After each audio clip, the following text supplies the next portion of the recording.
Welcome friends. Raja Rani இன்னைக்கு எபிசோட்ல வந்த சுவாரஸ்யமான சீன்ஸ் பத்தி பார்க்கலாம். கௌரி மேடம் சந்தியாட்ட சொல்றாங்க, நீ ஃபர்ஸ்ட் ஒபே பண்ண கத்துக்கோ சந்தியா அப்படின்னு சொல்றாங்க.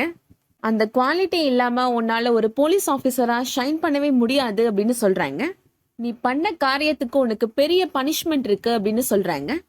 நீங்க அவ்வளவு பெரிய ஆபத்துல இருக்கிறப்ப உங்களை காப்பாத்தணும்னு நினைச்சது எப்படி மேம் தப்பாக முடியும் அப்படின்னு சந்தியா கேக்குறாங்க. உனக்கு அது தப்புன்னு தோணலையா? என்னோட ஆர்டரை மீறினது உனக்கு தப்புன்னு தெரியலையா அப்படின்னு கேக்குறாங்க கௌரி மேடம். உன் இஷ்டத்துக்கு கன் எடுத்து அவனோட நெத்தியில வைக்கிற உனக்கு என்ன அவ்வளவு கான்பிடென்டா அப்படின்னு கேக்குறாங்க. ஒன்னு பண்ணு சந்தியா, இந்த 5 டார்கெட்டையும் மிஸ் பண்ணாம நீ சுடு பார்க்கலாம் அப்படின்னு சொல்றாங்க கௌரி மேடம். இதை நீ பண்ணிட்டேன்னா உனக்கு பனிஷ்மெண்ட் கிடையாது அப்படின்னு சொல்றாங்க. இப்ப நீ ஷூட் பண்ணலைன்னா நீ ஆல்ரெடி எடுத்த பாயிண்ட்ஸ்ல இருந்து உனக்கு கம்மி பண்ணிடுவோம் அப்படின்னு சொல்றாங்க. அது மட்டும் இல்ல, கேம்ப்ல தப்பு பண்ண அப்துல்லையும் நான் வெளியில அனுப்பிடுவேன் அப்படின்னு சொல்றாங்க. சந்தியா இப்போ ரொம்ப கான்பிடென்ட்டா அந்த 5 டார்கெட்டையுமே ஷூட் பண்ணிடுறாங்க. ஜோதி, அப்துல், கௌரி மேடம் எல்லாருமே சந்தியாவை பாராட்டுறாங்க. அடுத்ததா சந்தியா மாமியார் சிவகாமியை பார்த்து பக்கத்து வீட்டுக்காரங்க எல்லாம் பேசுறாங்க. ஒற்றுமைக்கே பேர் போன குடும்பம்க்கா உங்களோட குடும்பம், ஆனா இப்போ பதவிக்காக உங்களோட மகங்க அடிச்சுக்கிறாங்க அப்படின்னு சொல்றாங்க. பார்த்து சூதானமா இருங்கக்கா, பதவி சொத்துன்னு அடிச்சுட்டு பிரிஞ்ச குடும்பம் தான் இங்க அதிகமா இருக்கிறாங்க அப்படின்னு சொல்றாங்க. அடுத்ததா கேம்ப்ல நடக்கிறத காமிக்கிறாங்க. கௌரி மேடம் எல்லா ட்ரைனிங் ஆபீசர்ஸையும் கூப்பிட்டு இன்ஸ்ட்ரக்ஷன் கொடுக்குறாங்க. நம்ம கேம்ப் இருக்கிற சரௌண்டிங்ஸ்ல சமூக விரோதிகள் ஊடுருவி இருக்கிறதா இன்டெலிஜென்ஸ் மெசேஜ் கொடுத்துருக்காங்க அப்படின்னு சொல்றாங்க. யாரும் பேனிக் ஆக வேணாம் அப்படின்னு கௌரி மேடம் சொல்றாங்க. உங்க மெசேஜ் படி பார்த்தா அந்த சமூக விரோதிகள் நம்மள சுத்தி கூட இருக்கலாம், நம்ம பேசிட்டு இருக்கிறத அவங்க வாட்ச் பண்ணிட்டு கூட இருக்கலாம் அப்படின்னு சொல்றாங்க கௌரி மேடம். நம்ம எல்லாரும் சேர்ந்துதான் இந்த சிச்சுவேஷனை ஃபேஸ் பண்ணி ஆகணும் அப்படின்னு சொல்றாங்க. நீங்க எங்க போனாலும் தனியா போகாதீங்க, 2-3 மெம்பர்ஸ் சேர்ந்தே போங்க அப்படின்னு கௌரி மேடம் சொல்றாங்க.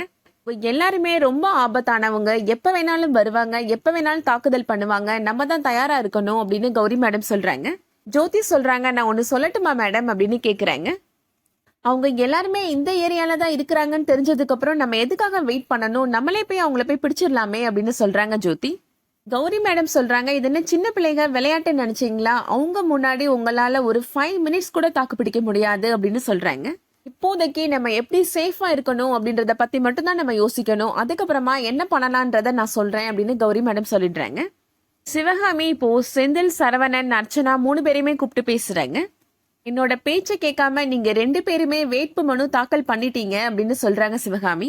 அந்த தேர்தல் பிரச்சனை எல்லாத்தையும் வீட்டுக்கு வெளியிலே விட்டுட்டு வந்துடணும் அப்படின்னு சொல்றாங்க. அத வீட்டுக்குள்ள கொண்டு வந்து இந்த குடும்பத்தோட நிம்மதி மான மரியாதை போற மாதிரி ஏதாவது பண்ணுனீங்கன்னா நான் மனுஷியாவே இருக்க மாட்டேன் அப்படின்னு கோபமா சொல்றாங்க சிவகாமி. எல்லாம் இந்த தேர்தல் வரைக்கும் தான், நீ கோபப்படாம அமைதியா இரு சிவகாமி அப்படின்னு சரவணன் அப்பா சொல்றாரு. ஜெஸ்ஸியும் அர்ச்சனா வேற அவங்க பங்குக்கு அடிச்சுக்கிறாங்க, இப்படியே போச்சுன்னா இந்த குடும்பத்தோட நிலைமை என்ன ஆகுறது அப்படின்னு சிவகாமி கேக்குறாங்க. செந்தில், சரவணன் 2 பேர்கிட்டயுமே இப்போ சிவகாமி சொல்றாங்க, உங்க பதவி சண்டையெல்லாம் இன்னையோட விட்டுருங்க அப்படின்னு சொல்லிட்டு போறாங்க. அடுத்ததா காட்டுக்குள்ள நடக்கிறத காமிக்கிறாங்க. செல்வம் அவங்க ஆள்களை கூப்பிட்டு பேசுறான். IPSக்கு ட்ரைனிங் கொடுக்கற ஒரு பெரிய அதிகாரியை நம்ம கடத்த போறோம் அப்படின்னு சொல்றான். இது நம்ம நேரடியா கவர்மெண்ட்டை மோதுறதுக்கு சமம், நம்ம நிதானமா தான் செயல்படணும் அப்படின்னு சொல்றான். நம்ம இறங்கி வேலையை பார்க்க வேண்டியதானே அப்படின்னு செல்வத்தோட ஆள்க சொல்றாங்க. சந்தியாவை நினைச்சு பயப்படுறீங்களா நீங்க அப்படின்னு கேக்குறாங்க. அவசரப்பட்டு இறங்கி மாட்டிக்க கூடாது அப்படின்னு செல்வம் சொல்றான். உள்ள நம்ம ஆள் ஒருத்தன் இருக்கான், அவன் எது சரியான டைம்னு நமக்கு சிக்னல் கொடுப்பான், அப்ப இறங்கிட வேண்டியதுதான் அப்படின்னு சொல்றான் செல்வம். அடுத்ததா சந்தியா சரவணனுக்கு கால் பண்ணி பேசுறாங்க. சரவணன் சொல்றாரு, செந்தில் ஏதோ பெரிய பிரச்சனையில மாட்டிப்பானோன்னு எனக்கு கவலையா இருக்குங்க அப்படின்னு சொல்றாரு. ஃபர்ஸ்ட் அதெல்லாம் விடுங்க அப்படின்னு சந்தியா சொல்றாங்க. நீங்க மனசை தளர விடாம போட்டியில ஜெயிக்கிற வழியை மட்டும் பாருங்க அப்படின்னு சந்தியா சொல்றாங்க. அடுத்ததா சந்தியா இருக்கிற இடத்துல ஏதோ ஒரு வித்தியாசமான சத்தம் கேக்குது. என்ன சத்தம் அப்படின்னு சந்தியா பாக்குறதுக்காக போறாங்க. அங்க கீழே ஒரு பேப்பர் கிடைக்கிறத பாக்குறாங்க. அதை எடுத்து பாக்குறாங்க சந்தியா. என்ன எழுதியிருக்கு அப்படின்னா, நான் இங்க இருக்கும் வரை உங்களுக்கு எந்த தடையும் இல்லை அப்படின்னு எழுதியிருக்கு. நீங்கள் செய்ய வேண்டியதை துணிவுடன் செய்யலாம் அப்படின்னு அதுல எழுதியிருக்கு. இது ஏதோ மெசேஜ் மாதிரி இருக்கு, யாருக்கு எழுதியிருப்பாங்க அப்படின்னு சந்தியா யோசிக்கிறாங்க. அதோட இன்னைக்கான எபிசோட் முடியுது. இந்த வீடியோ உங்களுக்கு பிடிச்சிருந்துச்சுன்னா லைக் பண்ணிக்கோங்க. ரெகுலர் சீரியல் அப்டேட்ஸ்க்கு நம்ம சேனலை சப்ஸ்கிரைப் பண்ணிக்கோங்க. தேங்க்ஸ் ஃபார் வாட்சிங்.